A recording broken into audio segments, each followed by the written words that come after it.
Hello everyone, it's time for part 3. In this part we're going to be going to the second dungeon, which is named Bottle Grotto.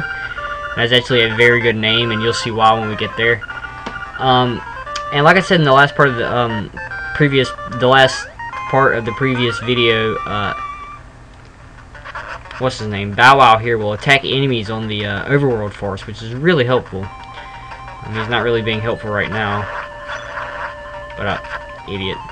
But anyway, yeah, he'll attack enemies. There he goes, like that, which is very helpful. And also, it's necessary to get through the next part because there's some enemies that we cannot kill with our sword, but he can eat them, which is nice.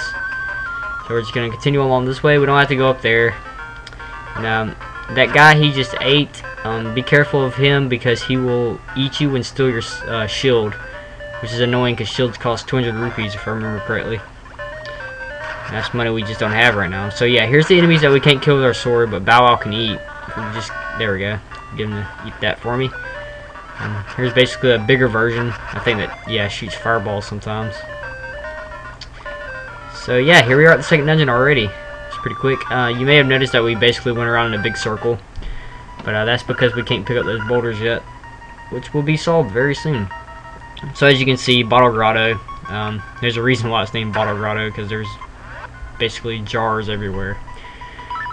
So over there to the left is a stone beak. I won't be going to get it because it just gives you a hint on how to get through the dungeon, and I don't need that, and it's definitely not necessary to complete this dungeon, but you can get it if you want.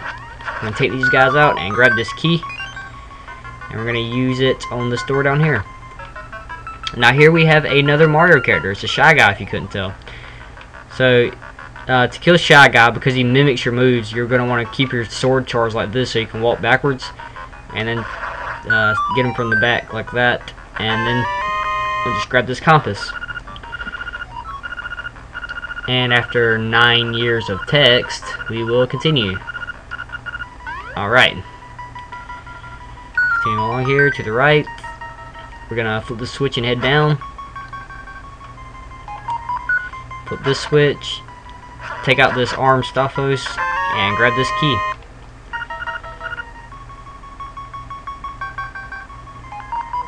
We're gonna hop across here, collect this magic powder, flip this floor switch, and collect this key.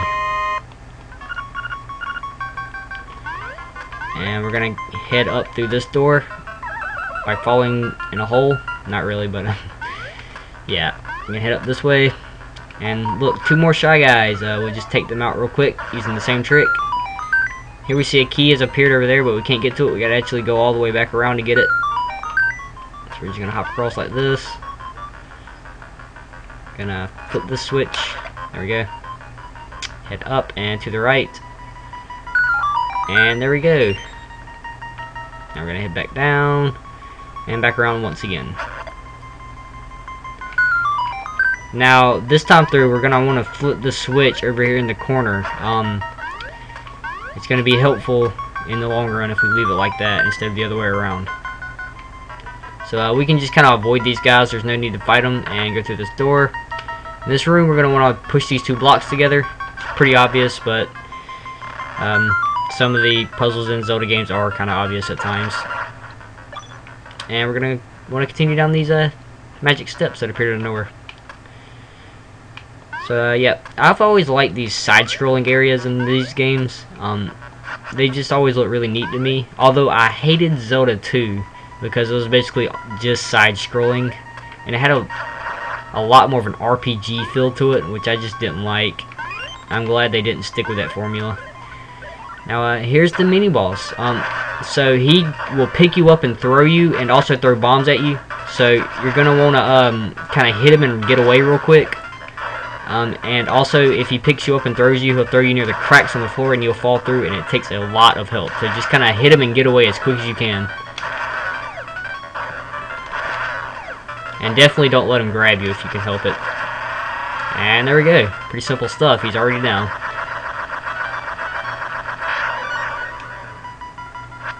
Come here, buddy. Come here. Come here. Oh, I don't need it. Anyway, another portal appears. It's not too terribly helpful in a small dungeon like this again, but later on those will be very helpful. So we're going to continue along. And that eye in the corner there kind of sucks you towards it. You're just going to want to kind of try to stay out of his range or whatever. And grab the map and continue along and exit through the top of this room. There we go. Now we're going to want to continue to the left. We're going to go ahead and get our magic powder out because we're going to need it. Alright, these are boos if you couldn't tell. They kind of chase you around, but if you light the torch there, they run away. And now we can finally grab the power bracelet, which will allow us to pick up those jars and stuff, which is great. There we go. Go ahead and equip it. And I'm going to quickly search through these jars for some health because I took a lot of damage on those boos. Alright. Alright, 20 rupees. That is joy. Come on, give me one more heart. Ah. Anyway, we're going to continue this way. I'm going to pick up more of these jars. Yes. We're going to hop across real quick to the other side and flip that switch and grab this key. For a second there, my mind just blanked out. I couldn't remember what was in that chest. So we're going to hop back across and continue this way. Again, we're going to hop across, kind of knock him in the hole like that. Hop diagonally and continue this way. And we're going to go straight down through this room. And there's a specific order to that you have to fight these guys. So you have to kill the trap pole's voice first, which is that bunny rabbit looking thing in those blocks. Then you have to kill the keys over there that's sitting in the corner, and then the Stalfos there. So to get the pole's voice out, you're going to want to push this block down, and then to the left, and then the only way you can kill a pole's voice is with a pot. And let me equip my power bracelet. And we'll do just that. Next, we're gonna want to kill the keys, and you have to do it in this specific order. If you do it wrong, the chest in this room will not appear. So there we go. I did it in the right order. You can see the chest appeared. All right, there we go.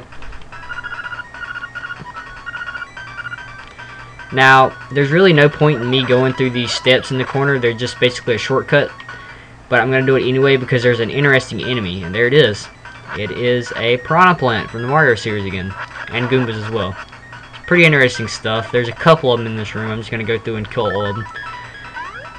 So yeah, there's really no point in going this way unless you die, because it's a shortcut back to that room. And I'll just show you where it comes out as well.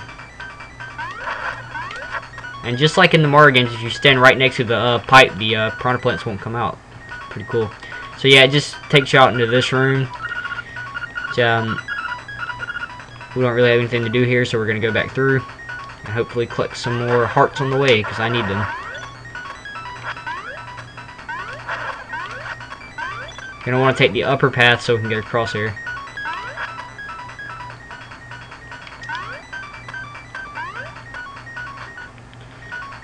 And here we are, back in this room.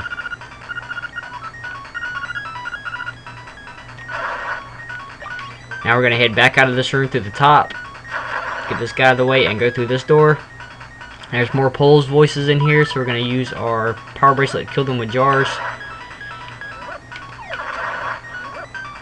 We're going to take out every enemy in this room, and another set of magical appearing staircases will appear. Right, we're going to continue to the left. We're going to pick up this pot because we're going to need it. Otherwise, this platform right here won't go down. I like the face he makes. It's pretty hilarious. And we're going to continue up. Now we are very close to the boss. As you can see, he's right through that door. Now I'm going to go ahead and say a couple things about the boss. First, he likes to talk a lot, which is annoying. But other than that, he's very easy. At first, he's going to shoot fireballs at you. You're just going to want to try to walk back and forth and dodge them the best you can. And then he's going to hop around in his jar. You're going to slice the jar once, pick it up with the power bracelet, and throw it against the wall, and then repeat until his jar breaks. And then he'll just float around the room, and at that point, you just kind of slice at him, and it's over. So, basic, easy stuff. It shouldn't take you too many tries to get it, if it even takes more than one. As you can see, he does talk a lot, which is, it just makes the battle last longer. It's kind of annoying, especially when I'm on a very strict time limit with YouTube's upload limits. So here he goes back to his jar. We just slice it. He says he can't move. He actually only says this once, which I'm glad.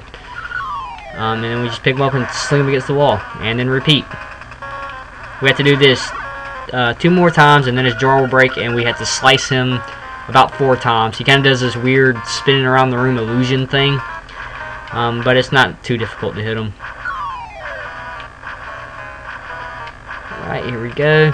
Goes back to a jar, slice him, sling him against the wall, and repeat 1 more time, and his jar will be broken. And he talks again, annoying, like I said.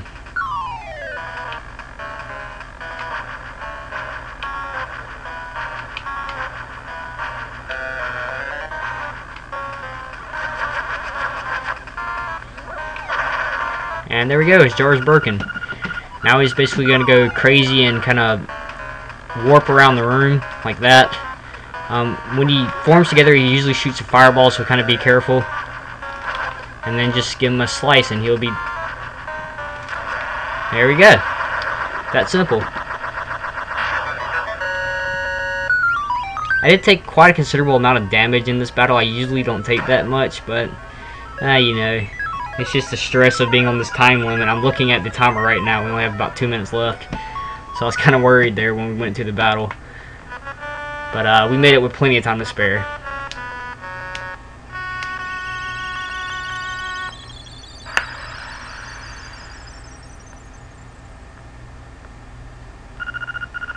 Prairie, prairie. The prairie is waiting.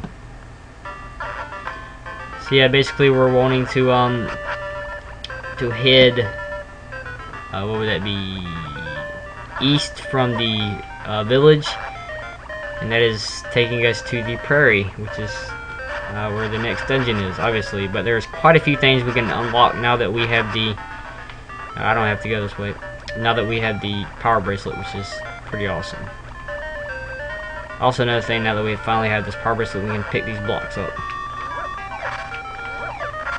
which is awesome. Hop across here and head back through the forest to the village. We're gonna go to Bow Wow's house and drop Bow Wow off, and then continue along.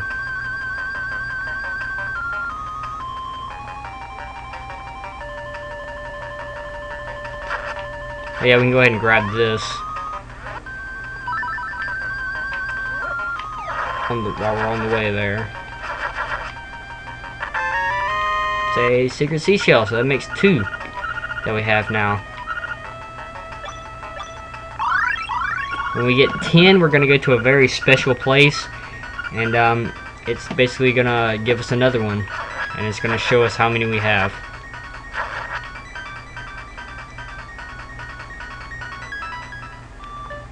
Alright, continue along this way, to the right, and here we are at Bow Wow's house.